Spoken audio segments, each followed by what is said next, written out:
Welcome to another episode of Roll for Impkin. This is where I combine my love for being a D&D dice goblin with my love for creating amigurumi, specifically these Crochet Impkins by Megan Lapp. You can find her book pretty much anywhere. Check out your local library. You can borrow it. Make sure it's for you. Try it out. And then, you can pretty much find it in all bookstores, craft stores, Amazon. So then you could get your own and try your own Impkins.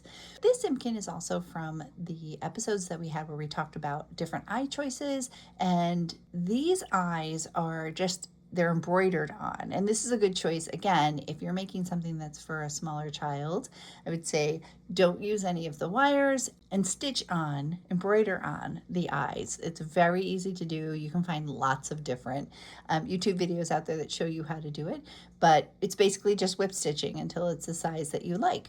For this Impkin, I am going to be using a D20, a D4, a D6, and a D12. Now the D12 is going to help us figure out what secondary color this Impkin is going to have. So we're going to start there with a 3, which is yellow, and I'm going to roll one more time, which is a 4, which is green. So yellow and green are going to complement this guy.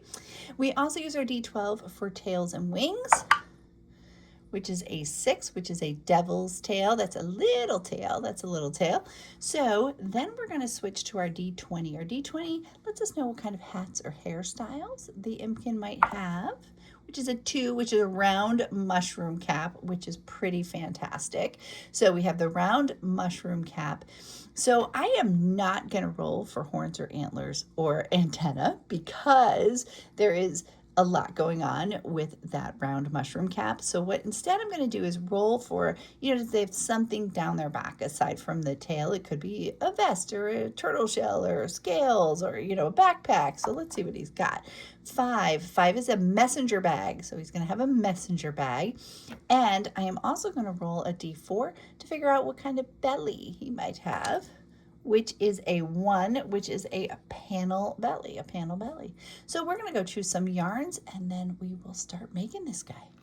This is the yarn I chose to make the accent pieces for our Impkin this week, and they're both from my yarn stash. I don't know what colors they actually are, but they're kind of a mustardy yellow, and I'm going to call it a light leafy green color.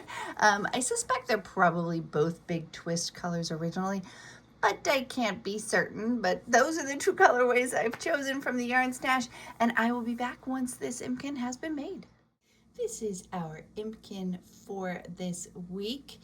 He is made from a Karen Cloud yarn, so he's a little fuzzy. And let's see, he has a panel belly, a devil's tail in the back here, and a mushroom cap. And just to give him a little bit more oomph and extra, I added some dots in the same color as the tail to the hat before I sewed it onto his head. As you can see, it's a very heavy hat. His head is definitely wobbling around there. But that is our Impkin for this week. As always, thank you so much for watching.